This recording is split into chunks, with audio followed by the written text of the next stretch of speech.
Bom, gente, como todo mundo sabe, o mês de novembro é o mês da conscientização sobre o câncer de próstata. E, em virtude disso, o Centro Acadêmico 2 de Setembro, do curso de Medicina da UEG, preparou essa live com o professor e médico urologista Dr. Rafael Rocha, que aceitou o nosso convite para estar aqui, nos informando e tirando nossas dúvidas a respeito do tema. Antes de começar, eu gostaria de dar alguns avisos importantes. Primeiro, o link de inscrição será enviado no chat próximo ao final da live. E segundo, as dúvidas podem ser mandadas no chat, que ao final o professor irá respondê-las. E eu queria agradecer pelo professor ter aceitado o nosso convite. E a hora que o senhor estiver pronto, o senhor pode começar, professor. Muito obrigada.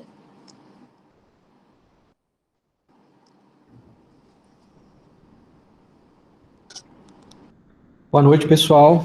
É um prazer estar aqui com vocês nessa quarta-feira. Agradeço o convite aí do Centro Acadêmico da Faculdade de Medicina da Universidade Estadual de Goiás. Hoje nós vamos fazer um bate-papo, na verdade é uma conversa informal. Eu até conversei com o pessoal do Centro Acadêmico que a proposta não era dar uma aula, porque uma aula às vezes fica maçante, fica repetitiva. Então, na verdade, a intenção aqui é que a gente fale sobre câncer de próstata, que é o foco, desse mês de Novembro Azul. Eu vou fazer uma breve introdução, falar para vocês de onde surgiu esse Novembro Azul, falar o que é a próstata, para vocês entenderem localização, quais as funções, e depois eu vou deixar aberto, a todos vocês aí, parece que já tem algumas perguntas que o pessoal foi enviando aí durante a semana, e a gente vai conversando, de forma bem descontraída com relação ao câncer de próstata, que é um câncer aí, no caso do homem, muito importante, assim como no caso do câncer de mama na mulher, que também tem o mês comemorativo, que é o Outubro Rosa, tá? Agradeço aí no nome da Natália, da Eva, as pessoas que eu conversei durante essa semana, para a gente poder estar organizando, mas em nome de todos aí, não só do centro acadêmico, mas do curso de medicina e todos os outros cursos, independentes de ser da área de saúde ou não, que estejam acompanhando aqui, e aqui para a gente saber um pouco mais, informar um pouco, e tentar ajudar vocês aí com relação a essa questão do câncer de próstata, que ainda existe um grande tabu, principalmente com relação ao exame físico, o exame retal, o toque retal, existe um grande preconceito, e ainda assim, hoje a gente faz diagnósticos avançados de pacientes que deixam de procurar o médico, seja ele urologista ou não, para que faça o seu rastreamento do câncer de próstata e faça o diagnóstico precoce. Na verdade, essa campanha, o intuito é incentivar a saúde do homem, não só no câncer de próstata, mas no todo. Acaba que o homem, quando ele vai ao urologista ou ao seu médico, ele faz uma série de exames, além da avaliação da próstata, e a gente consegue aí fazer uma avaliação geral da saúde do homem, seja para diabetes, distúrbios de colesterol, dislipidemias, pressão alta, problemas de tireoide, fígado. Então, isso a gente consegue avaliar numa consulta, através dos exames laboratoriais e através do exame físico. Então, a gente busca sempre a conscientização dessa população, não só dos homens, das suas parceiras, dos seus amigos, tios, parentes, pais, e eu tenho certeza que aqui nesse grupo aqui que nós estamos aqui agora, mais ou menos 40 pessoas, eu tenho certeza que vocês conhecem alguém que tem ou que já teve câncer de próstata. A gente vai falar aí no decorrer da nossa conversa que o câncer de próstata ele tem uma ligação muito grande com o fator hereditário, Então, aquele paciente, aquele parente de primeiro grau já tem um aumento aí de uma chance maior aí de duas vezes, se tiver 2 parentes, até 5 a 6 vezes, Então, a gente vai fazer esse bate-papo hoje aqui tranquilo, vocês podem interromper, vocês podem perguntar a qualquer momento, tá? Eu só vou falar um pouquinho do que é a próstata, de onde saiu esse Novembro Azul, e depois, na verdade é mais uma curiosidade, o que é o Novembro Azul, de onde surgiu, e depois aí eu fico aberto a vocês, e a gente vai conversar sobre o câncer de próstata, como que ele é, diagnóstico, tratamento, o que é PSA, que é muito falado aí, existem outras formas de fazer diagnóstico, o tratamento tem que ser cirúrgico ou não, e assim por diante, tá? Então, quero deixar aqui vocês bem livres, bem abertos, para fazer qualquer pergunta e ficar à vontade mesmo, que é como se a gente estivesse conversando numa sala entre amigos,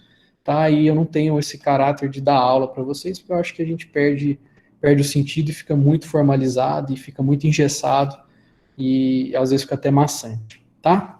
Então, só para informar vocês, né, o que é a próstata, né? Eu não vou colocar nenhuma apresentação, se vocês acharem necessário eu coloco. Eu tenho algumas imagens aqui, se o centro acadêmico quiser que eu coloco para mostrar para vocês, né? A próstata, na verdade, é uma glândula, né, que ela fica localizada logo abaixo da bexiga, certo? A uretra sai da bexiga, passa por dentro da próstata, a uretra prostática, em direção à uretra peniana, né? E a próstata, basicamente, ela produz um líquido, né, que é a que compõe a maior parte aí do sêmen, que serve para a nutrição dos espermatozoides, né, durante lá a fecundação e etc. Além disso, a próstata ela ajuda, né, no controle urinário, ela funciona como um esfíncter. Não é exatamente um esfíncter, mas funciona, ajuda. Né? Existe logo abaixo da próstata a uretra membranosa, que aí sim é um esfíncter verdadeiro, que a gente tenta preservar quando a gente vai fazer a cirurgia de próstata. E até uma das complicações da cirurgia de próstata para câncer é, inclusive, a incontinência urinária em alguns pacientes. Tá? Então, a próstata localizada na região pélvica profunda, tá? Ela é acessível através do toque retal, onde a gente consegue palpar, né, boa parte dela, 90% da glândula a gente consegue fazer a palpação digital, mas ela não tem nenhum contato com a região retal, né, apesar todo mundo acha, né, tem muito paciente que vai me procurar achando que dá alteração nas fezes, ou alteração anal, ou sangramento nas fezes, e na verdade a próstata ela não causa nenhuma alteração do ponto de vista retal, a não ser que seja um tumor avançado, que já tem invasão local, aí sim tudo bem. Mas quando é um tumor inicial, muitas vezes ele nem é palpável, a gente faz o exame digital da próstata para poder avaliar ali pelo reto tamanho, consistência, formato, presença de nódulo ou não, extensão de tumor, se tem tumor extraprostático, se está só na próstata. Então, isso tudo a gente consegue avaliar num exame muito simples, um exame que dura em torno de 10 segundos, é indolor, né, e ainda assim existe muito preconceito. Né? Hoje né, chegou-se ao ponto de muitos pacientes preferirem fazer uma ressonância magnética, que é um exame caríssimo, depende de uma máquina, que custa aí 2 milhões de reais, pelo menos, 2 a 3 milhões, né? Depende de um médico especialista para estar ali laudando, e ainda assim não dá, às vezes, todas as informações que a gente precisa, que a gente consegue com 10 segundos de exame físico de um toque retal. Né? Então isso aí é uma mensagem que a gente tem que deixar para vocês passarem para frente, né, que esse preconceito tem que ser vencido, né, e para a gente poder avançar no diagnóstico e, consequentemente, tratar esses pacientes e conseguir a cura no nível mais alto possível. Né, o câncer de próstata, quando diagnosticado logo no início, nós conseguimos fazer o tratamento e a cura ultrapassa índices de 90%. Né, então, o intuito do rastreamento é esse. Né, lembrando, não é prevenção. O câncer de próstata ele não é prevenível, ele é rastreável. Entendeu? Então, existe uma confusão, né, entre esses dois termos. Vou fazer minha prevenção. Não é exatamente uma prevenção. Na verdade, é um rastreamento para ver se você tem, se não tem, se você tem algum fator de risco, a gente vai falar depois, para aquele câncer de próstata, e aí sim a gente fazer o que tem que ser feito para avaliação. Né? Bom, essa campanha do Novembro Azul, ela começou fora do Brasil, obviamente, ela começou, se eu não me engano, na Austrália, né, em 2003, dois amigos, né, que tinham alguma relação com questão de câncer de próstata, e eles surgiu essa ideia de fazer essa campanha também para a próstata, uma vez que já existia a campanha para o Outubro Rosa. Né, e eles escolheram o mês de novembro, porque no dia 17 de novembro é o Dia Mundial do Tratamento de Câncer de Próstata. Então, Outubro Rosa, eles já pegaram e fizeram o Novembro Azul. E essa campanha ela foi se difundindo, né? Naquela época nem a internet era tão igual é hoje, né? Há 17 anos atrás, mas isso foi se espalhando no continente, foi chegando, e no Brasil ela chegou em 2008, através de uma parceria entre um instituto, uma entidade filantrópica e a Sociedade Brasileira de Urologia, e a partir de então, desde 2008, a sociedade prega essa campanha de conscientização do Novembro Azul para avaliação do câncer de próstata. Tá? Então foi aí que surgiu. E aí, desde sempre, né, tanto as sociedades em si, principalmente a Sociedade Brasileira de Urologia, com o apoio aí da OMS, do Ministério da Saúde, com certas ressalvas, mas é sempre dando esse respaldo para que o homem faça, né, e como eu disse lá no início, o foco não é só o câncer de próstata, a gente aproveita e avalia toda a saúde do homem. Né? A gente sabe que o homem tem dificuldade de ir ao médico. Não sei se vocês sabem, mas para mim, os pacientes muitas vezes eles chegam lá levados pelas parceiras, pelas esposas, pelas amigas, pelas mães, né? E se fosse por conta própria, muitos deles não iam. E a mulher, ela já tem aquele hábito, desde lá da adolescência, desde a primeira menstruação, às vezes, ela já vai ao ginecologista uma vez ao ano, né? E isso deveria acontecer também com o público masculino. Mas, infelizmente, não acontece. Né? E, às vezes, quando chega para nós, não só tem, às vezes, um câncer de próstata, mas já tem um diabetes, já tem uma síndrome metabólica, já tem uma hipertensão, e aí a gente tem que socorrer e tentar fazer da melhor maneira possível para tratar e tentar regredir os índices laboratoriais que podem eventualmente estar alterados, tá? O câncer de próstata, ele vamos dizer, o câncer mais comum, né? Tirando de exceção principalmente os cânceres de pele, não melanocítico, tá? Hoje, só para vocês terem uma ideia, no Brasil, é feito o diagnóstico de câncer de próstata em um paciente a cada 8 minutos. Né? Então, é muita coisa. Um paciente a cada 40 minutos, ele falece de câncer de próstata. Né? De cada 6 pacientes, um vai ter câncer de próstata. Né? Então, isso é em um público geral. Né? Segundo a estatística do Instituto Nacional do Câncer desse ano, que ainda não fechou, né, nós teremos em torno de 65 mil casos novos de câncer de próstata. Teremos em torno de 15 mil óbitos causados por câncer de próstata. Né? Então, e esse ano ainda foi um ano de pandemia, né, que a Sociedade Brasileira de Urologia até lançou uma pesquisa para a gente avaliar como é que estaria o tratamento desses pacientes oncológicos de câncer de próstata, e houve uma mudança radical, porque, na verdade, 50% dos homens deixaram de ir ao médico por conta da pandemia. O índice de biópsias de próstata caiu 70%. Né? E se esse ano a gente já tem uma expectativa de diagnóstico de 65 mil casos, imagina no próximo ano, que se tudo der certo não vai ter mais pandemia, esses homens que ficaram esse ano sem fazer suas avaliações, forem o ano que vem fazer e forem diagnosticados câncer de próstata. Então, isso serve para o câncer de próstata, mas imagino que seja generalizado em todos os tipos de cânceres, né? Então, a gente tem que ficar esperto com isso e tentar dar toda a atenção, porque existe essa possibilidade de ocorrer um boom, né, de diagnósticos, e, obviamente, a gente tem que saber conduzir cada caso de uma maneira. Tem casos com indicação cirúrgica e outros não. Tem casos que precisam de tratamento e tem casos que não precisam. Né? Então, o câncer de próstata ele tem as suas peculiaridades. Né? Não é todo paciente com câncer de próstata que a gente vai tratar. Não é todo paciente com câncer de próstata que a gente vai operar, certo? Então, existem essas nuances, né, que o médico, o especialista, o urologista, ele vai saber diferenciar para oferecer aquele tratamento que seja melhor para aquele paciente. A decisão terapêutica, ela também não é única e exclusiva do médico, ela é compartilhada com o paciente e ela é individualizada com aquele paciente. Então, a gente geralmente oferece um leque de opções de tratamento que seja a melhor opção para eles. Né? Então, aí a gente oferece, ele, juntamente com a família, decide qual o melhor tratamento, e aí a gente realiza de acordo com a vontade dele. Tá? Às vezes o melhor tratamento é o cirúrgico, mas o paciente já ouviu falar aí na rua que a cirurgia causa isso ou aquilo de sequela pós-cirúrgica, e ele não quer fazer de jeito nenhum. Pois bem, a gente tem outras opções que a gente pode oferecer a esse paciente, e aí também com um índice de cura alto, mas que talvez não seja tão efetivo, mas que também resolva o problema, tá bom?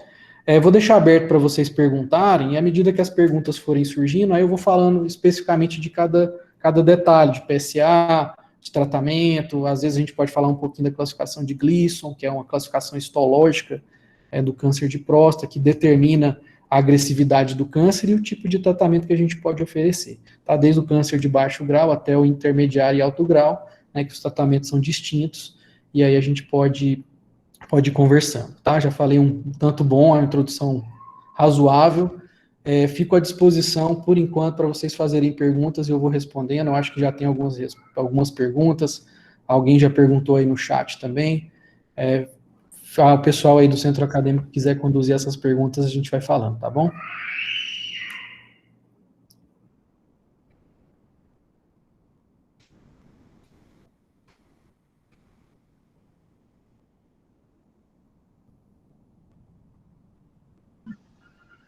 Boa noite, professor. Eu vou fazer a leitura das perguntas. Vamos fazer uma de cada vez, tá? Tá bom. Sabrina, tá tudo de boa com teu áudio? Pode falar? Teu áudio está desligado.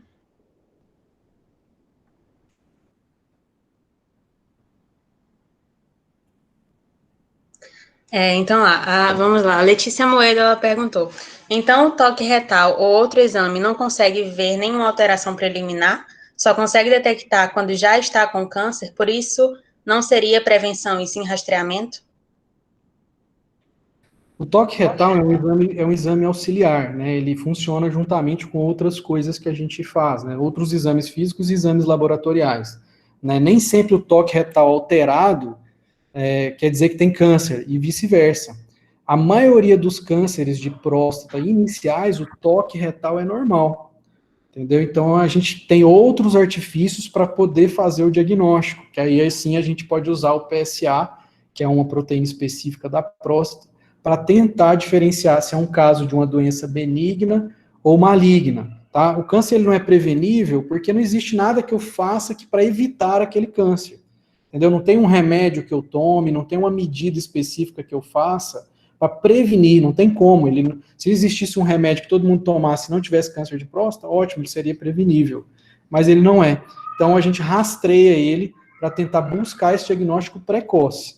Né? Existe uma situação em que 20% dos casos de câncer de próstata são diagnosticados apenas no toque retal. Então existe um paciente com PSA normal e toque retal alterado, que faz a gente suspeitar do diagnóstico de câncer de próstata, e depois nós vamos proceder, né, à propedêutica para poder investigar melhor, por exemplo, com a biópsia de próstata, que aí tem jeito de fazer com ultrassom, com ressonância, né, existe a questão técnica, que aí, se for o caso, vocês tiverem dúvida, eu explico também, tá? Então é por isso, certo? Então o toque retal, ele é um exame auxiliar, ele não funciona sozinho também, ele precisa de complemento, na verdade é um conjunto. É o toque com o PSA e com outras coisas que a gente conversa com o paciente, com antecedentes familiares, que a gente vai conseguir fazer esse rastreamento, pensar no câncer de próstata e, se for o caso, fazer o diagnóstico, tá bom?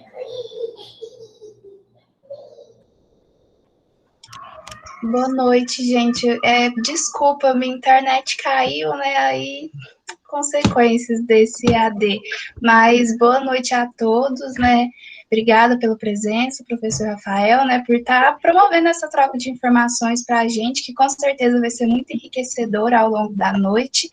Então, agora a gente vai continuar, né? Tem mais uma fazendo pergunta as aqui do perguntas. Vinícius.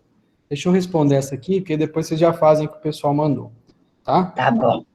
O PSA, uma enzima específica da próstata, né?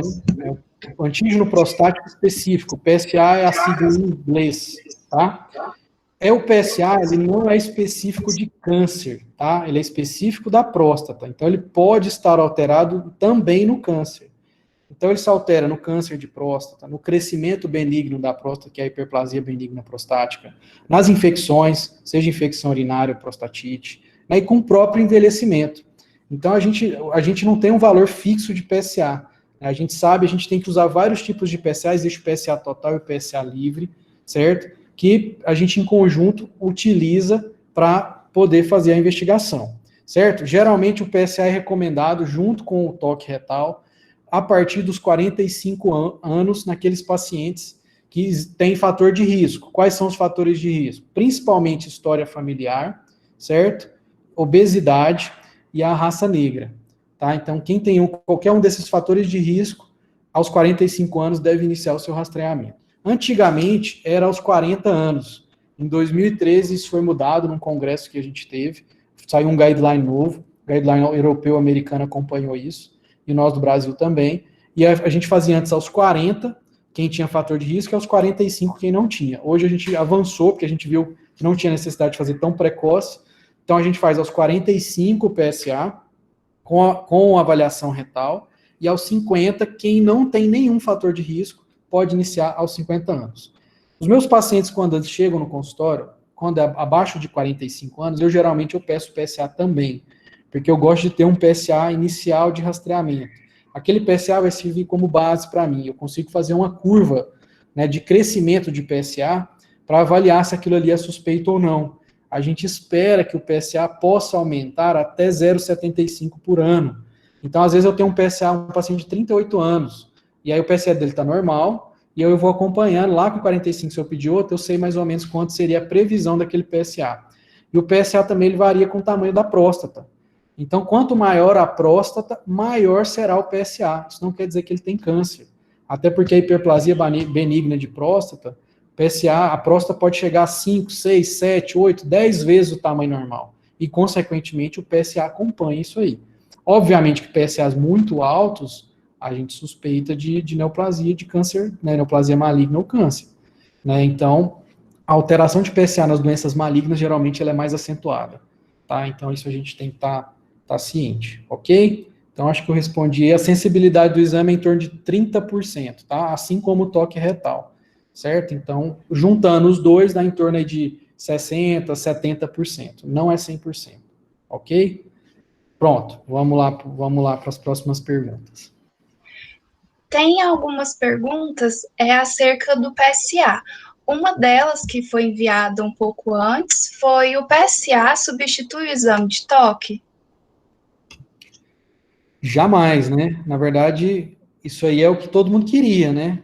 Todos os homens que chegam lá no meu consultório falam, vou fazer o exame de sangue, tá bom, né? Não precisa fazer mais o toque, não, né?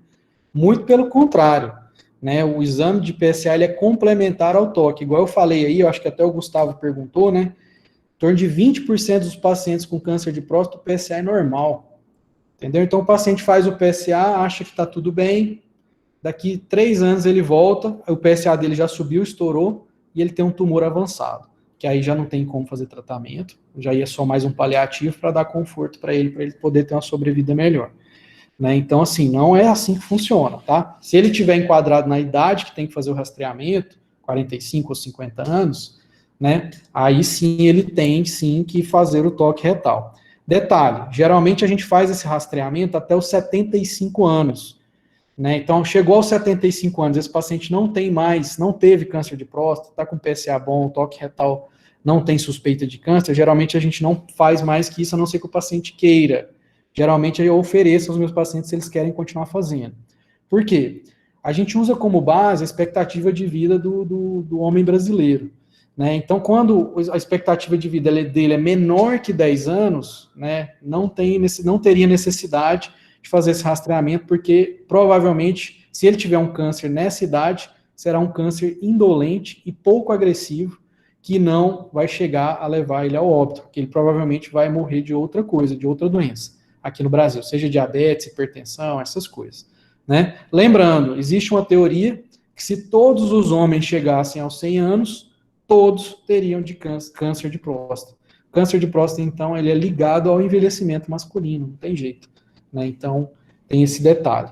Tá? Então, jamais o PSA será substituído, pelo menos por enquanto. Né?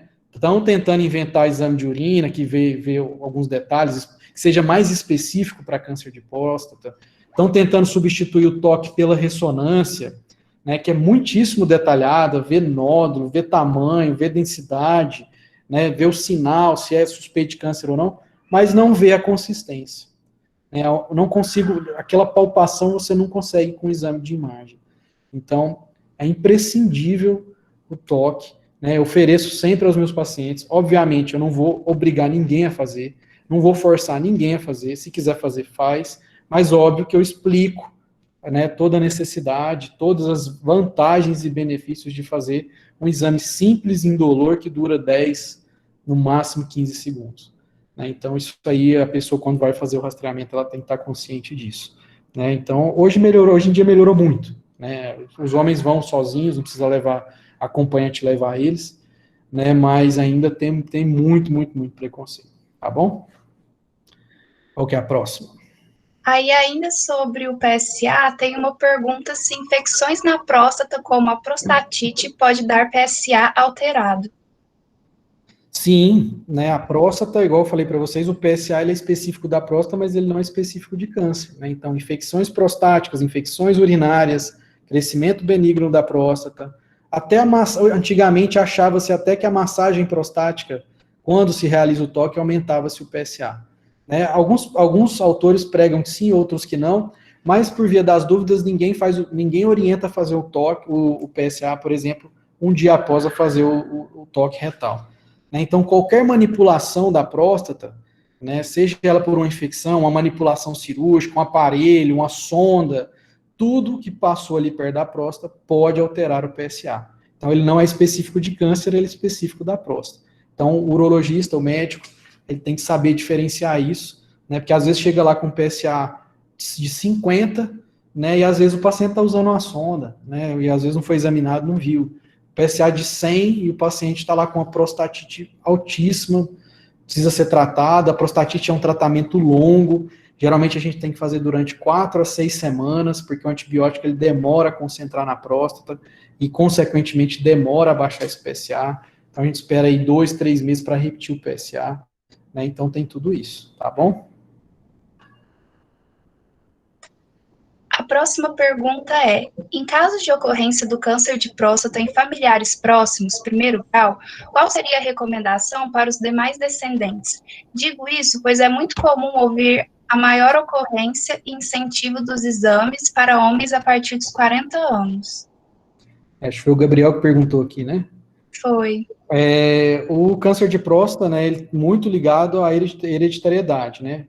Então, se você tem familiar próximo de primeiro grau, com câncer de próstata, você já tem 2 vezes mais chance de ter câncer de próstata. Se você tem 2 parentes, 2 familiares de primeiro grau com câncer de próstata, você já tem de 5 a 6 vezes mais chance de ter um câncer de próstata. Essa avaliação sua, ela se inicia aos 45, desculpa. Aos 40, você pode fazer igual eu falei, você vai fazer uma consulta de saúde do homem, fazer uma avaliação de triglicéridos, colesterol, glicemia de jejum, fazer função hepática, função tireoidiana, e aí você já inclui um PSA. Mas naquele momento, com 40 anos, mesmo se você tiver parentes de primeiro grau, não é necessário iniciar seu rastreamento, principalmente com toque retal. Você pode iniciar aos 45, e aí a partir dos 45, estando tudo bem, você vai fazer uma vez por ano, até chegar nos 75 ou mais se quiser, tá bom? Aí, a próxima pergunta tem 2, aí eu vou ler uma e depois que o senhor responder, eu faço a outra parte da pergunta. Sobre as estratégias epidemiológicas de promoção ao rastreamento do câncer de próstata, como você avalia as ações do Ministério de Saúde no Brasil? Acho que foi o professor Luciano. Professor Luciano, isso. Professor, um prazer recebê-lo aqui, é uma honra ter você aqui conversando com a gente, brincando um pouquinho, falando um pouquinho sobre câncer de próstata. Bom, com relação às ações aí do Ministério da Saúde, na verdade, o Ministério da Saúde, ele é a favor do Novembro Azul, mas ele tem um viés, né, que ele fala que ele não, vamos dizer assim, ele não indica tanto, porque existe um estudo americano que fala que o rastreamento do câncer de próstata ele não é necessário. Né? Então, o Ministério da Saúde em si, ele tem as suas campanhas, mas geralmente essas campanhas elas são mais fortes e mais realizadas no âmbito local, ou pelos estados ou pelos municípios. Então, por exemplo, aqui no município de Itumbiara sempre tem o Novembro Azul, o pessoal faz nas estratégias de saúde da família, faz coleta de exame, tem alguns lugares que vai o ônibus, né, com o médico, que faz ultrassom, faz o toque retal e tudo. O Ministério da Saúde em si, ele dá o apoio, né, vamos dizer assim, mas não dá tanto o apoio, vamos dizer, logístico, né. Então tem essa falha. Não só o Ministério da Saúde, mas a OMS também, ela segue essa mesma linha, tá? Então, existe um estudo americano que fala que o rastreamento não é necessário, existe um estudo europeu, um braço europeu, que fala que é necessário e tem vantagens e que melhora morbidade e mortalidade. Né? Por que o estudo americano não fala isso? É um grande braço, esse estudo tem mais de 10 anos que está acontecendo, foi até interrompido, porque lá no estudo americano existe um viés. Né? Os pacientes que estavam no grupo controle, que não faziam o rastreamento do câncer de próstata, eles saíram desse controle e fizeram por conta própria o rastreamento. né, e eles ficaram com medo e foram lá e fizeram o rastreamento, e acabaram fazendo diagnóstico, né, e por que que às vezes, tanto o Ministério da Saúde quanto a OMS fala isso? Porque existe alguns cânceres de próstata que realmente eles são muito indolentes, e o seu tratamento às vezes é pior, né, vai comprometer mais a saúde do paciente, ou vai ter mais morbidade para o paciente, do que não tratar. Mas hoje, né, a gente tem a opção de vigilância ativa, né, de active surveillance, que a gente fala, que a gente não trata aquele câncer, porque ele é um câncer inicial, muito pequeno, às vezes acomete 5% de um fragmento de uma biópsia de próstata, é um Gleason 6, que é o mais baixo grau que existe, né, então aí a gente pode fazer a vigilância ativa, que a gente acompanha aquele paciente de ano em ano, avalia o PSA dele, faz o toque de novo, se for o caso, faz biópsia de novo, e se houver progressão da doença, a gente vai lá e trata. O que acontece é que no Brasil, esses pacientes, muitas vezes, eles não aguentam ficar em vigilância ativa, e eles acabam pedindo para ser tratados, seja com cirurgia ou não, tá? Então, eu acho que o Luciano ainda perguntou da sensibilidade, né, do PSA. O PSA, ele é melhor para rastrear câncer de próstata do que a hiperplasia benigna, tá? O PSA, ele se altera mais no câncer de próstata do que na hiperplasia benigna. Então, a próstata normal hoje, ela é mais ou menos do tamanho de uma noz, né? Ela pesa em torno de 25 gramas, né? Então, tem pacientes meus com próstatas de 150 gramas, que a gente esperaria um PSA muito alto, e o PSA é normalzinho.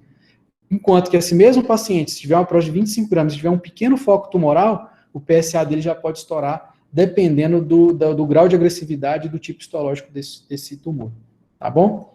Se eu não tiver respondido, Luciano, depois você me lembra aí que a gente conversa. A próxima pergunta foi a do Vinícius. Ele perguntou se o ultrassom também é um método de rastreamento. Não, o ultrassom é um método auxiliar, né, para a gente avaliar tamanho prostático e condições da próstata. Ele é auxiliar para fazer a biópsia de próstata, mas ele não serve para rastreamento. O ultrassom ele não é bom para ver nódulo na próstata, e às vezes o nódulo que ele vê é um nódulo benigno, então ele não é bom. A ressonância é infinitamente superior ao ultrassom nesse aspecto. Ela consegue diferenciar um nódulo maligno de um benigno, mas é por diferenciação de captação do contraste, da intensidade do brilho referente ao contraste que foi injetado para fazer a ressonância magnética. Então, o ultrassom ele não é indicado para rastreamento. A gente faz, às vezes, porque o paciente ele pode ter algum sintoma urinário referente a um crescimento benigno da próstata, e aí sim, o ultrassom auxilia para a gente poder fazer o tratamento desse paciente. Lembrando, o câncer de próstata na fase inicial, ele não dá sintoma, tá? Diferente da hiperplasia benigna de próstata. Aqueles sintomas urinários que todo mundo ouviu falar aí, às vezes do avô, do tio, de algum parente, meu jato tá fraco, tá pingando no meu pé, tem que fazer força para urinar, meu jato ficou fino, eu tô indo várias vezes ao banheiro, tô acordando à noite aí várias vezes. Isso geralmente é de hiperplasia benigna de próstata. O que quer dizer que esse paciente ele pode ter concomitante um câncer de próstata, tá? Mas em geral, quando o paciente tem esses sintomas, é benigno, tá? Mas a gente tem que fazer a avaliação para ver se não tem um câncer junto. Se for o caso, faz o tratamento das duas coisas ao mesmo tempo, tá bom? Professor, o senhor mencionou, né, a ressonância magnética. Ela é acessível ao SUS, caso o paciente deseje fazer o diagnóstico dessa forma? Ela é pouquíssimo acessível ao SUS. Inclusive, até aos pacientes que têm atendimento particular e convênios, também ela é pouco acessível. Para avaliação de próstata, existe uma ressonância específica, que é a ressonância multiparamétrica, e de intensidade de 3 teslas é o ideal. Hoje em dia, a gente sabe que a ressonância de 1,5 tesla, que ela é mais fraca, mas com reconstrução de software, de computador, consegue atender também. Antigamente, a ressonância de 1,5 tesla, a gente tinha que colocar uma bobina endorretal, que parece uma latinha de refrigerante, no ânus do paciente, para poder fazer o exame. E aí ninguém aceitava isso, nenhum paciente aceitava isso. A partir do momento que saiu essa ressonância mais potente de 3 tesla, era possível fazer o exame apenas por via abdominal ou pélvica. E agora é possível também fazer pela de 1,5. Mas existe esse problema. Ela é pouquíssimo acessível, ela é cara, né? Aqui em Tumbiara vai começar a fazer agora a multiparamétrica, só para você ter uma ideia, uma cidade de 110 mil habitantes, né? Tem a ressonância, mas não tinha essa possibilidade de fazer multiparamétrica, a gente tinha que mandar para Goiânia ou para Uberlândia. Tá? Então, assim, eu particularmente deixo para último caso, num caso duvidoso, alguma coisa que eu tenha que esclarecer, né? E aí com a possibilidade de ter aqui, né, a gente consegue fazer. Mas para o paciente do SUS, para fazer, tem que fazer fora. Se eu pedir para um paciente do SUS, eu tenho que fazer um pedido especial, justificar, autorizar, e esse paciente conseguir uma vaga num grande centro para poder fazer o exame. Então, assim, estou falando na realidade de Goiás, né? Diferente se você for para São Paulo, lá na USP, né, que geralmente USP, Unifesp, Unicamp, as grandes de São Paulo, ou até do Rio de Janeiro, que foram pioneiras nesses equipamentos, e geralmente são pioneiras nesses equipamentos, é igual o robô, né, a cirurgia robótica. Então é mais fácil lá. Mas aqui a realidade nossa é muito difícil esse acesso. Brasília também é um pouquinho mais complicado, essa região que eu conheço aqui, Minas, é complicado, principalmente o Triângulo aqui que eu conheço.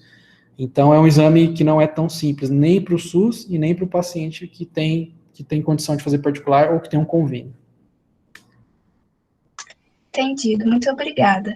Aí, outra pergunta é se os exames de rastreio são feitos anualmente. Sim, os exames de rastreamento, eles têm que ser feitos anualmente. Eventualmente, em alguns pacientes, aqueles que têm um PSA um pouco mais elevado, e a gente descartou câncer, mas aquele PSA está acima do aceitável para ele, a gente acompanha, às vezes, de 6 em 6 meses. Por exemplo, um paciente meu que veio com PSA, sei lá, de 5, e o ideal para ele seria 2,5. Eu avaliei tudo, fiz uma biópsia, veio negativa, então esse paciente não tem câncer de próstata, mas ele precisa ser acompanhado de perto, porque o PSA dele está acima da curva do aceitável, da normalidade. Então, a cada 6 meses eu acompanho esse paciente, faço o toque anualmente, e se for necessário, dependendo da evolução do PSA dele, faço uma nova biópsia. Tá bom? O exame de toque pode ser realizado por médicos de outras especialidades ou deve ser realizado somente por urologistas? O exame de toque, ele pode ser realizado por qualquer médico, né, desde que ele seja treinado para isso. Obviamente, nós especialistas temos um treinamento muito melhor do que um médico comum, mas, às vezes, numa cidade menor, aquele médico já tem costume de fazer, e antigamente tinha esse médico generalista que fazia de tudo. Na verdade, vocês vão aprender a fazer na faculdade, nos pacientes, né? Se vocês sentirem segurança para fazer, eu não vejo problema, tá? Mas vocês também não podem fazer por fazer, né? Tem que fazer sabendo o que está fazendo, né? Então, saber fazer diagnóstico, saber analisar uma próstata, ver o tamanho, consistência, ver se tem nódulo, se não tem nódulo. Se não tiver, se vocês souberem fazer isso, qualquer médico está autorizado a fazer. Né, eu brinco às vezes com vocês, os alunos, falo, olha, o médico quando ele forma, ele pode fazer o que ele quiser. Só que ele tem que ter consciência do que ele é apto para fazer, o que ele sabe fazer. Se ele quiser formar hoje e amanhã ir lá fazer uma neurocirurgia, ele pode? Pode. Ele pode fazer o que ele quiser, ele é médico. Dentro da área da medicina, ele pode fazer o que ele quiser. Mas ele é apto a fazer uma neurocirurgia? Não. Né, então, assim, aí ele pesa na consciência de cada um, né? Se você acha que consegue fazer e vai lá fazer, depois você pode responder por esses atos. Entendeu? Mas é permitido sim. Então, às vezes, vocês vão formar, vão trabalhar, às vezes, num PSF, alguma coisa, vocês podem fazer se quiserem, se sentirem segurança para fazer. Assim como vocês, quando formam, vocês vão fazer lá na Estratégia de Saúde da Família um pré-natal de baixo risco, acompanhar uma gestante, fazer um toque numa gestante, né? Então, essa parte básica, vocês se sentirem segurança, eu não vejo problema nenhum em fazer. Pelo menos, se o paciente foi lá te procurar e fez, é alguma coisa. Não vai deixar passar batido. E vocês, durante a faculdade, vão aprender a fazer, né? E lógico, alterações grosseiras, uma próstata bastante endurecida, um nódulo, alguma coisa, vocês vão conseguir ver. Talvez vocês não vão conseguir analisar tamanho, né? Porque vocês não vão ter aquela experiência, o fluxo de próstata, de toque, para saber, não, essa próstata tem 30 gramas, essa tem 40, essa tem 50, essa tem 15. Talvez vocês não vão saber analisar muito bem isso. Mas ver uma alteração grosseira, uma nodulação, uma área endurecida, isso vocês conseguem fazer. Isso já é alguma coisa. Que aí, na dúvida, também vocês podem encaminhar para o especialista, o urologista, e aí depois ele conduz o caso, tá? Então, não vejo problema. Certinho. Aí, existe algum estudo que relaciona o favorecimento do desenvolvimento do câncer de próstata com baixos níveis de testosterona, característica marcante no processo de envelhecimento? Na verdade, isso aí é um assunto até controverso, né? hoje em dia existe um estudo, sim, que fala isso, né? Até por conta de que hoje está na moda, né? Reposição hormonal, todo mundo toma hormônio, às vezes nem precisa estar tomando, né? Muito por fator estético, né? Eu, com relação à questão hormonal, depois nós podemos fazer até uma aula disso, porque eu sou totalmente contra o uso indiscriminado, igual está sendo feito por aí, inclusive prescrito por médico. Mas, enfim, não vamos entrar nesse mérito. O câncer de próstata é um câncer hormonodependente, a gente sabe disso, né? Antigamente achava-se que, por exemplo, reposição hormonal era proibido em homem que tem câncer de próstata. Hoje a gente sabe que não, existem vários estudos que é permitido, principalmente naqueles pacientes que estão curados ou com câncer controlado, né, que tem sintomas de distúrbio androgenético de envelhecimento masculino, né? Existe um estudo, sim, que fala isso, né, justamente de controvérsia a isso, a essa questão da hormonodependência, que aqueles pacientes também que têm baixo nível de testosterona, eles também podem favorecer o surgimento desse câncer de próstata. Se eu não me engano, é 1 ou 2 estudos ainda isolados, não tem um estudo multicêntrico, né, de grande valia ou de grande nota, para a gente falar, bater o pé, né? Mas existe. Perguntou o Rafael Henrique, tem sim um estudo que fala isso, mas ainda não está firme aí na literatura, não. O professor João perguntou se hiperplasia da próstata é fator de risco para o câncer ou não. A hiperplasia não é fator de risco para o câncer de próstata, tá? Todos os homens, a partir dos 30 anos, já têm algum grau de hiperplasia de próstata. Alguns evoluem mais, outros evoluem menos, alguns vão ter sintoma, outros não. Igual eu falei para vocês daquele paciente meu que tem uma próstata de 150 gramas, ele não sente absolutamente nada. Ele urina bem, ele tem um fluxo bom, já fiz exame para testar isso, fiz ultrassom, medi esvaziamento vesical dele, medi resíduo, ele urina super bem. Mas tem pacientes com próstata de 45 gramas que não urinam bem, né? Porque o crescimento da próstata foi justamente para dentro da uretra prostática, ou cresceu para dentro da bexiga, que a gente chama de lobo mediano, e faz uma válvula na próstata na hora que o paciente vai urinar, aquela válvula está aberta na hora que ele não urina, e ela fecha na hora que ele vai urinar, geralmente de tratamento cirúrgico.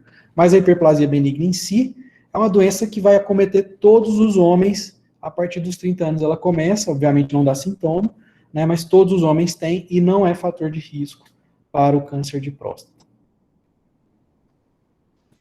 O câncer de próstata pode afetar a fertilidade? Não. Na verdade, o câncer de próstata, ele, se tratado com cirurgia, né, aí obviamente aquele paciente ele não vai ejacular mais, né? E o maior volume do ejaculado vem da próstata, né? E a próstata serve para nutrir aqueles espermatozoides. O paciente com câncer de próstata não tratado, vamos supor que chegou um paciente de 60 anos com câncer de próstata. Teoricamente, a fertilidade dele é normal, né? Diferente da fertilidade da mulher, que é praticamente interrompida na menopausa, quando ela cessa a produção hormonal, a queda da produção hormonal do homem ela é muito discreta no decorrer dos anos. Então, o homem ele produz testosterona até o fim da vida, talvez um pouco em menor quantidade, mas ele produz. Tá? Então, ele não afeta essa questão de não dá infertilidade, por exemplo. Lógico que os tratamentos propostos para o câncer de próstata, aí sim, podem alterar a fertilidade. Então, se o paciente vai fazer uma cirurgia, se o paciente vai fazer uma radioterapia, se ele vai fazer um bloqueio hormonal, uma hormonioterapia, pode afetar sim a fertilidade dele. E aí, se ele quiser ter filhos, né, ele pode fazer a captação, né, de espermatozoide, de esperma, congelar, né, e depois, se for o caso, utilizar. Isso serve não só para câncer de próstata, mas para qualquer câncer que vai ser tratado, e até o quimioterapia, etc. Tá? Mas o câncer de próstata não dá infertilidade. Como abordar um paciente que se nega a fazer o exame de rastreamento para tentar desconstruir o preconceito que ainda existe? Bom, esses pacientes são os pacientes mais difíceis da gente conduzir. Geralmente são os pacientes mais idosos, né, que chegam lá com aquele preconceito antigo, né, que a sua masculinidade ela vai ser violada por conta de um simples toque retal. Eu sento com esse paciente, sento com a família. Eu gosto que esses pacientes eles vão sempre acompanhados, geralmente eles vão, justamente porque eles foram levados por alguém. E eu explico toda a situação. Tudo que nós estamos conversando aqui, eu tento passar para esse paciente. E eu ofereço para ele e falo o risco que ele está correndo em não fazer. Igual eu falei para vocês, eu não vou obrigar ninguém. A gente conta toda a historinha, todo o beabá lá, orienta, fala dos riscos, fala do fato, se no caso se ele tiver fator de risco, da idade, etc. Né? Mas aí, se ele não quiser fazer, não é obrigado, não é uma prisão que ele só sai de lá se ele fizer. Né? E é até pior se você fizer isso, obrigá-lo a fazer, porque isso vai gerar um constrangimento e ele pode ser até pior. Então, o que eu faço? Eu sento tranquilo, explico meus pacientes, oriento, da melhor maneira possível, tento tirar todas as dúvidas. Alguns ainda resistem, mas eu te garanto, a maioria dos que eu consegui explicar e falar com eles, eles aceitaram e fizeram. Pelo menos uma vez. Alguns vão lá, fazem e desaparecem. Né? Voltam depois de 2 anos, 3 anos, ou nem voltam. Né? Mas a maioria eu consigo convencer explicando para ele os riscos que ele está correndo e por que ele tem que fazer, quais os benefícios que ele vai ter em fazer um exame tão simples igual o toque retal. A gente realmente vê, né, que o exame de toque ele ainda é visto com bastante preconceito pelos pacientes. Aí, o senhor acha que isso contribui para que haja esse estigma, né, do homem procurar o médico urologista? Com certeza, né? Na verdade, todo mundo que fala que vai no urologista já começa as brincadeiras, né? Os amigos já começam a fazer gozação, já fala que tem que ir armado, que vai levar um buquê de flor, né? Então, isso aí, a própria sociedade, né? Não aqui no Brasil, mas no mundo como um todo, ela mesmo, né? Cria esse preconceito, né? Besta, né? Com preconceito bobo, né? De que a consulta no urologista, o paciente já vai sair de lá com um toque retal. E às vezes nem é isso. Né, o paciente foi lá consultar por conta de outra coisa. O urologista não trata só de próstata, igual o urologista não trata só de homem, trata de mulher também. Nós tratamos de infecção, trato de rim, trato de bexiga, trato de testículo, trato de pênis. Né? Então, assim, aí o cara vai lá, um paciente qualquer vai lá tratar uma nefrolitíase, né, cálculo urinário, e aí o amigo dele já começa a fazer brincadeira, etc. E isso aí acaba atrapalhando tudo isso que a gente está tentando desconstruir. Né, essas campanhas, essa conscientização. Se vocês verem o mês de novembro aí, vocês até cansam de tanto ouvir falar em Novembro Azul. Eu recebo no mínimo todo dia 10 e-mails de live, webinar, palestra, né, falando disso, falando daquilo, tentando explicar e tentando desconstruir esse preconceito. Né, mas ainda não estamos um pouco longe de resolver, mas já melhoramos muito. Da época que eu fiz residência, 15 anos atrás até hoje, melhorou muito. Apesar de que no serviço do SUS, o paciente não tem tanto querer igual num consultório particular. O paciente do SUS ele já vai lá sabendo que ele vai fazer isso. E, detalhe, não é só o médico, não é só o residente, médico residente, os acadêmicos, né? Então, esse paciente ele não vai receber só um exame, mas às vezes 2, 3. Então, ele já sabe, ele vai lá para isso. Né? Que é até mais tranquilo, o limiar deles de tolerância é um pouco maior. Diferente, às vezes, de um público, um paciente particular, um paciente mais rústico, né? A gente tenta conversar, né? Mas, enfim, igual que eu falei anteriormente, não vou obrigar ninguém a fazer e também não vou brigar com ninguém por causa disso. Você foi lá fazer a avaliação, você quer fazer ela incompleta? Tudo bem, tá aqui, nós vamos fazer até onde o senhor quer e ponto final. Quer fazer completinho, certinho, tem que fazer? Vamos, então vamos fazer, ano que vem o senhor vem de novo, no outro ano de novo, se tiver alguma coisa a gente diminui esse intervalo e por assim por diante. Qual o papel do urologista no tratamento de câncer de próstata? Ele atua junto com o oncologista? Bom, aí aqui vai depender do tipo de tratamento, né? Em geral, o urologista ele atua no tratamento quando é o tratamento cirúrgico. Né? Existe o tratamento cirúrgico definitivo, né? A prostatectomia radical, que pode ser realizada aberta, laparoscópica ou por robô, depois eu falo um pouquinho sobre isso. E geralmente ele atua em conjunto com o oncologista quando é necessário um tratamento complementar, uma terapia adjuvante, né? Ou quando esse paciente não quer realizar o tratamento cirúrgico. Então, o que acontece? Hoje em dia, nos cânceres de diagnóstico precoce, a gente pode indicar para o paciente tanto o tratamento cirúrgico quanto o tratamento com radioterapia. Os dois têm boa eficácia, têm um índice de cura alto com as suas limitações, né? E tem, vamos dizer assim, complicações ou morbidades diferentes. Problema da cirurgia. A cirurgia ela é altamente curativa quando bem indicada, principalmente nos tumores de baixo grau e grau intermediário, Gleason 6 e Gleason 7. Gleason 8, 9 e 10 já é grau avançado, em alguns casos a gente indica em Gleason 8 e às vezes até 9. Né? Só que geralmente são tumores mais avançados que pode ter doença à distância. Então qual que é o problema? Que eles têm medo da cirurgia às vezes. Pode causar duas coisas, que é outro tabu. Disfunção erétil e incontinência urinária. Então, o paciente vai lá, já não quer fazer o toque, faz o toque, aí você fala que você vai operar ele e deixar ele impotente. E às vezes vai perder urina. E aí? Aí eles não querem, ou às vezes querem partir para outro tratamento. Mas, hoje a gente tem técnicas modernas, a gente consegue fazer com preservação de feixe, né, de feixe nervoso, às vezes de um lado, às vezes dos dois lados, para minimizar essa questão da disfunção erétil. E a questão da incontinência hoje, ela é muito pouca. Hoje a gente tem um índice de 1% de pacientes incontinentes depois de um ano, que é o tempo que a gente tem que esperar até cicatrizar, até que a anastomose uretrovesical tenha sido realmente feita, né? E se esse paciente fala, não, mesmo assim eu não quero operar, você me falou que é bom, que cura mais, que eu não vou ficar tão impotente, eu recupero a função, tem tratamento para disfunção erétil depois, seja com medicamento, tem injeção, tem prótese, etc. Eu não vou ficar incontinente, mas eu não quero fazer a cirurgia. Ok, aí tem a opção da radioterapia, que é um tratamento curativo, geralmente são feitas sessões de segunda a sexta-feira, geralmente são feitas durante 6 a 8 semanas, depende do tipo histológico, do PSA, etc. E aí é nesse ponto que o oncologista atua.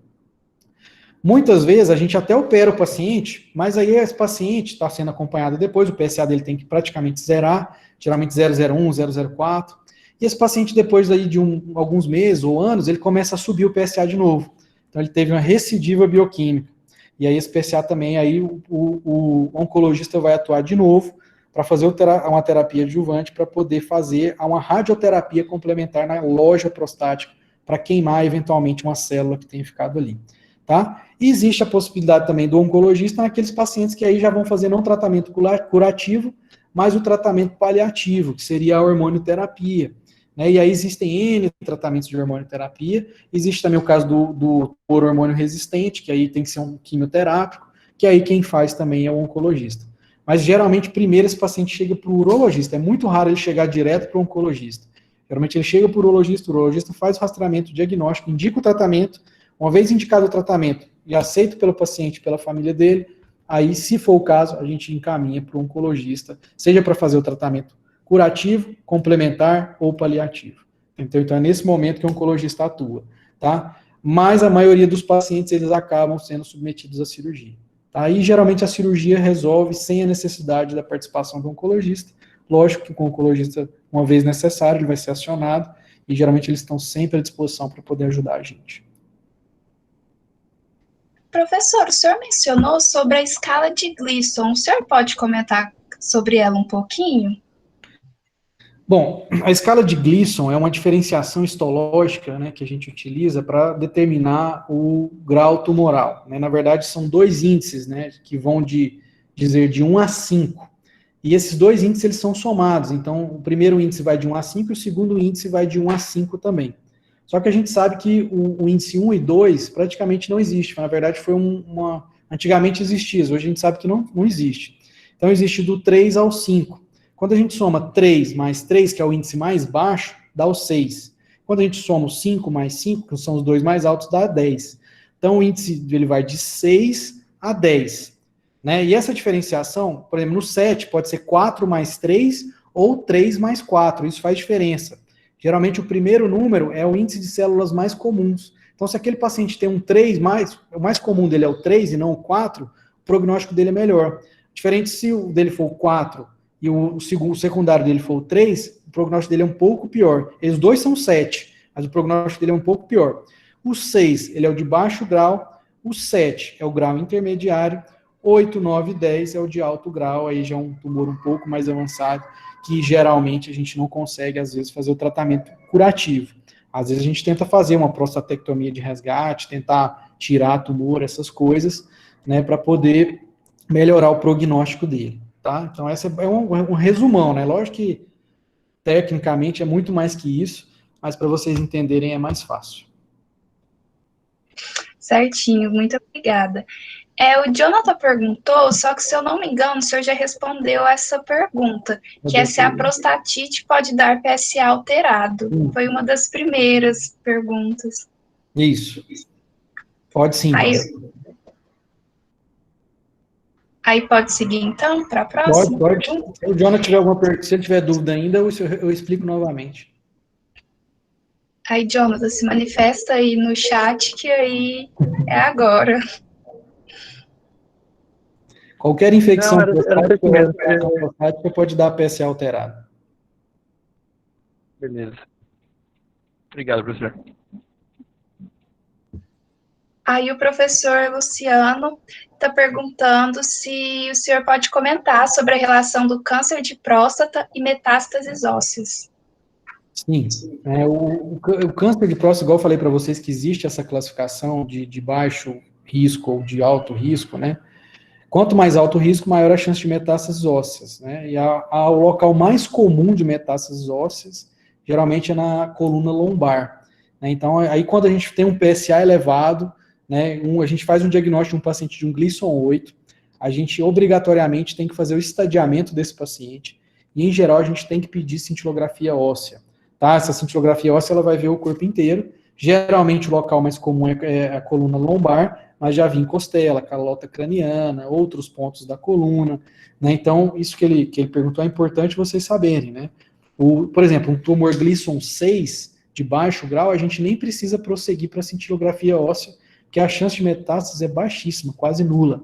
Enquanto que um de alto grau, 8, 9, 10, é mandatório, né, na investigação e no estadiamento desse paciente, a gente fazer uma cintilografia óssea, ou às vezes até um PET-CT, um PET-scan, para ver se ele tem doença à distância, tá? Lembrando que a cirurgia de um Gleason 6 é diferente de uma cirurgia de Gleason 8, né? A cirurgia de Gleason 6 a gente tenta fazer ela tecnicamente mais simples, preservando a inervação, com a margem de segurança menor, não é necessário fazer linfadenectomia, né, seja obturatória ou seja pélvica, estendida, etc. Enquanto que no Gleason 8, por conta dessa agressividade, a gente tem que fazer linfadenectomia bilateral, a gente tem que fazer com a margem de segurança maior, então às vezes a gente lesa a inervação desse paciente, do feixe vascular nervoso, e às vezes esse paciente tem uma chance maior de desenvolver disfunção erétil e incontinência, né? Então, o tipo histológico predispõe, vamos dizer assim, quanto mais agressivo, maior a chance de metástase óssea.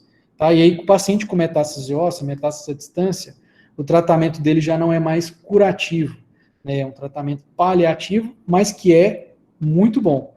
Eu tenho pacientes que fazem tratamento paliativo de câncer de próstata há 15, 20 anos com metástase óssea, que estão ótimos, sem sintoma nenhum, e com PSA praticamente zerado. Então, o tratamento ele é muitíssimo eficaz. Hoje em dia, né, se o paciente fizer o tratamento da maneira adequada, e esse tumor não for pego muito avançado, é muito difícil morrer de câncer de próstata. Tá? Os tratamentos hoje estão cada vez mais avançados, as medicações são cada vez mais seletivas, mais eficazes, então a gente consegue uma boa atuação desde o início até uma doença ligeiramente avançada, a resposta ao tratamento é muito boa, e esse paciente tem uma sobrevida boa e consegue viver muitos e muitos anos aí com a família dele. Aproveitando que o senhor comentou, né, sobre os tratamentos, o senhor pode comentar quais são os mais recentes que a gente pode pontuar sobre que seria bom dar uma atenção maior? Os tratamentos do câncer de próstata, basicamente a gente tem a indicação cirúrgica, né? Aí, por exemplo, a indicação cirúrgica, prostatuvesiculectomia radical, pode ser feita da maneira aberta, que é a maneira mais tradicional, a maneira que eu aprendi, a maneira que eu mais fiz, né?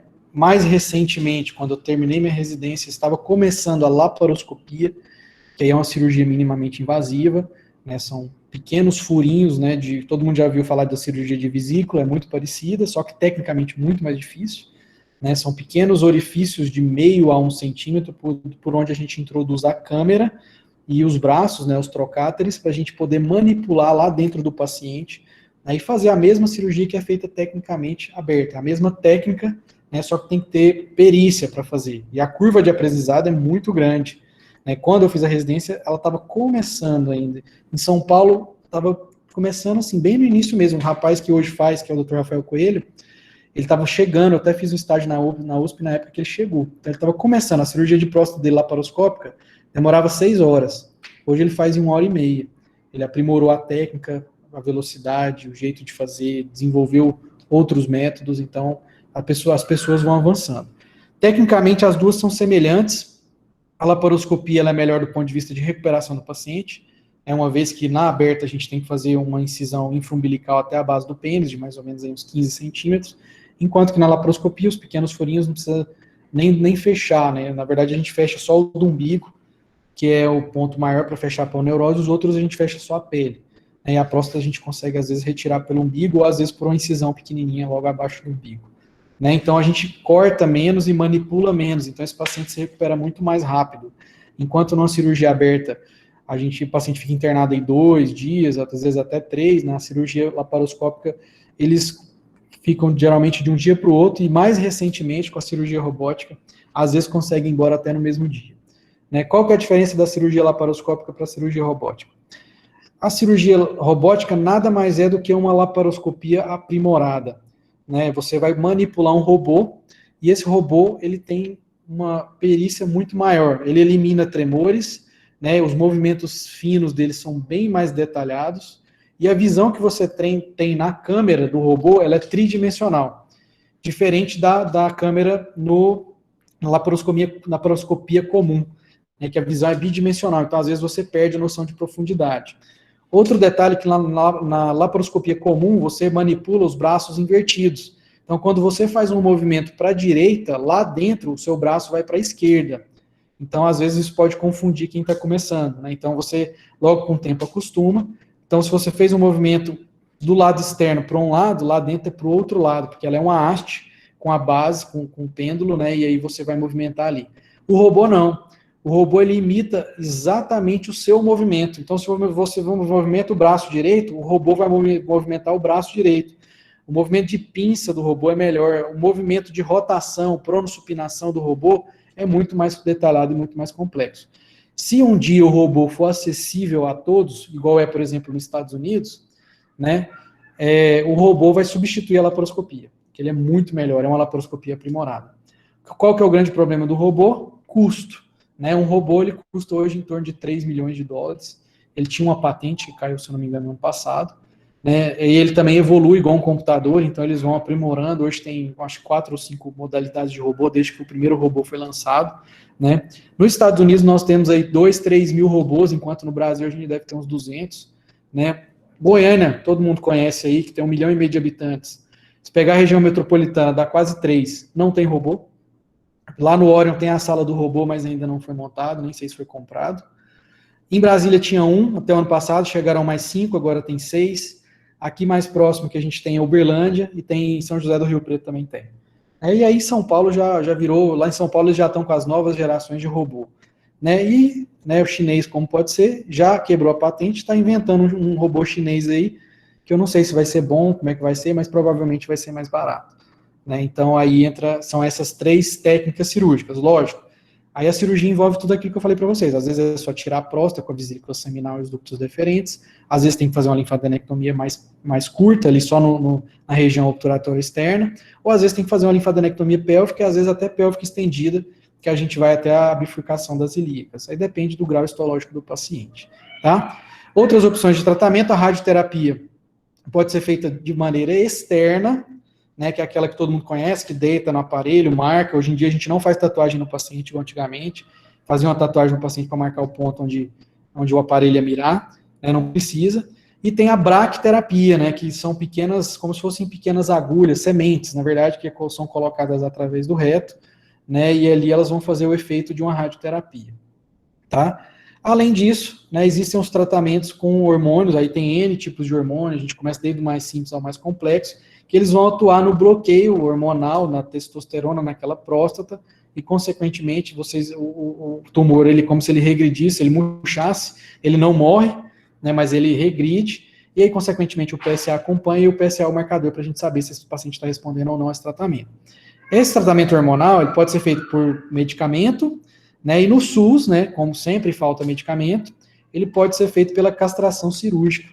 Então, a gente vai lá e faz a orquiectomia bilateral do paciente, porque ele não produz mais hormônio, e aí costuma resolver também, tá? Lógico que com o tempo esses pacientes podem evoluir para um tumor hormônio resistente. E aí entram outras drogas de quimioterapia, etc., para poder fazer esse tratamento. Próstata, em geral, a gente não faz químio, tá? Não existe aquela quimioterapia que cai o cabelo, igual tem na mama, igual tem outros tumores aí. Próstata, geralmente, não existe esse tipo de quimioterapia, a não sei que seja um tumor muitíssimo avançado, metástase óssea, em órgãos, etc. Aquele paciente que está finalmente mesmo, um tratamento mais paliativo para dar sobrevida e qualidade de vida para ele no resto que ele tem para sobreviver.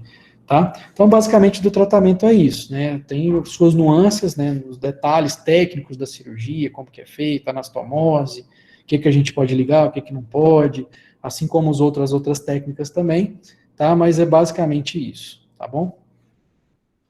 Perfeito, professor, muito bem explicado. O professor João perguntou aqui no chat, é o Da Vinci? Só que eu não sei sobre o que é. Eu vou explicar, o Da Vinci é o robô, né? Hoje tem ele XR, XL, tem 4, se eu não me engano, aqui no Brasil já tem 3 tipos dele, né? O SI, né, é o Da Vinci, né, que é um robô que foi inventado, chegou não há muito tempo no Brasil, já tem, se eu não me engano, acho que o primeiro robô foi instalado em 2008, tá bom?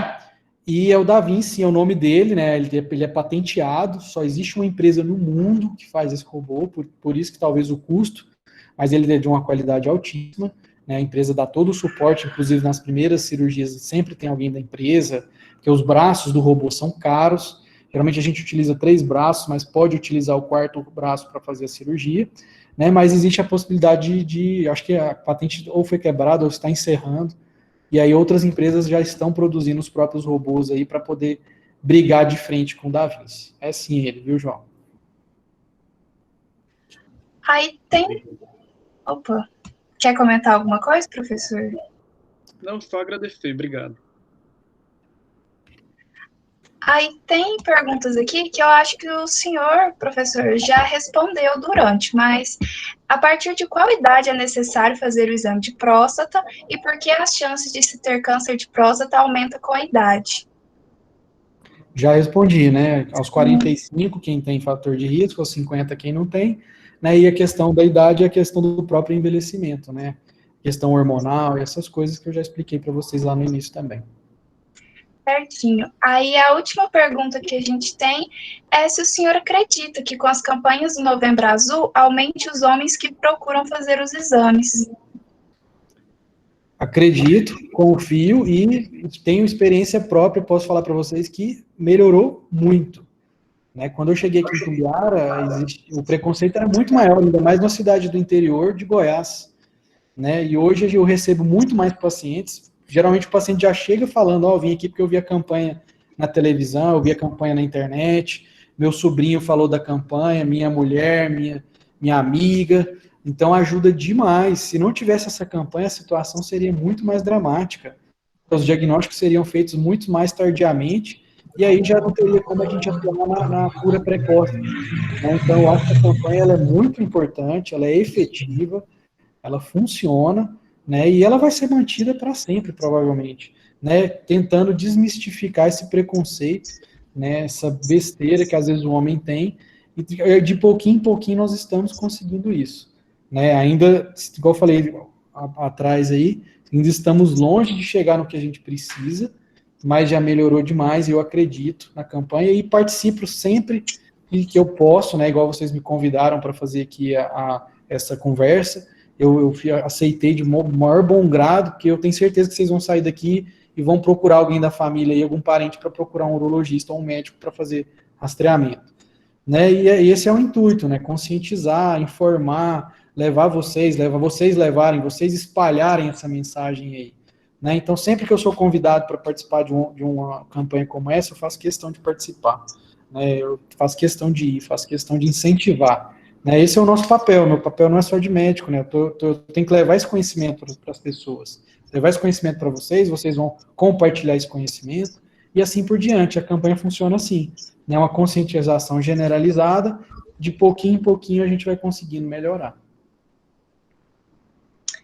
Certinho, então, professor, muito obrigada, as perguntas acabaram, e eu queria agradecer de novo pela presença do senhor, que eu tenho certeza que todo mundo que está aqui assistindo teve contato com informações maravilhosas e foi muito enriquecedor. Muito obrigada. Mais uma vez eu agradeço a presença de todos que conseguiram ficar acompanhando a gente aí 1 horinha, né, foi tranquilo. Agradeço a vocês aí do Centro Acadêmico, né, do 2 de setembro, pelo convite.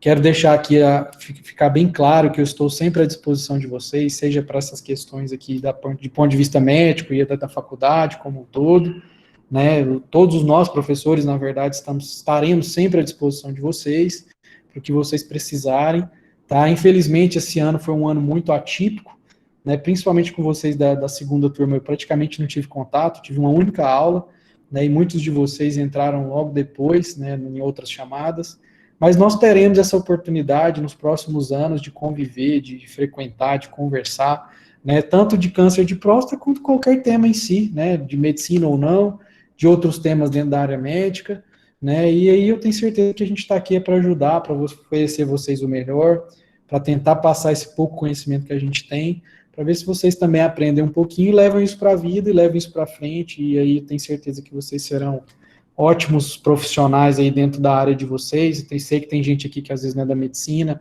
tenho certeza que também aproveitou, né? Eu estendo esse convite a todos os cursos, não só da área de saúde, igual vocês me perguntaram se podia, eu falei, na hora eu já respondi que podia, né? Porque eu não vejo problema, isso aqui é informativo, né? Não tem nada diferente aqui, não é tão técnico, né? Eu estou aqui só para informar, para levar a vocês o conhecimento, para vocês compartilharem com outras pessoas aí, leigas ou não. Tá bom? Então, mais uma vez, eu agradeço, desejo uma boa semana a todos, uma boa noite, estarei sempre à disposição de vocês, tá bom? Um grande abraço. Nós que agradecemos, professor, pelo senhor ter aceitado o nosso convite. Eu tenho certeza, assim, eu falo por mim, que foi bem proveitoso mesmo, teve muitas informações muito relevantes para a gente. E eu quero dar um aviso que no chat está o formulário de presença, então vocês preencham lá para ganhar o certificado. E eu quero também deixar meu agradecimento para a nossa comissão organizadora, formada pela Cecília Agnes, Cecília Barcelos, Eva Ida, Giovana Reis, Hugo Leso, Natália Campos, Renata Santos e Sabrina Borges, que foram as pessoas que tornaram essa live, esse bate-papo possível. Quero agradecer também novamente o nosso professor, que deu assim, não foi uma aula, mas foi um momento maravilhoso de muitas informações, e quero agradecer também a presença de todos vocês. Muito obrigado por estarem presentes e até a próxima. Boa noite. Boa noite, pessoal. Até a próxima.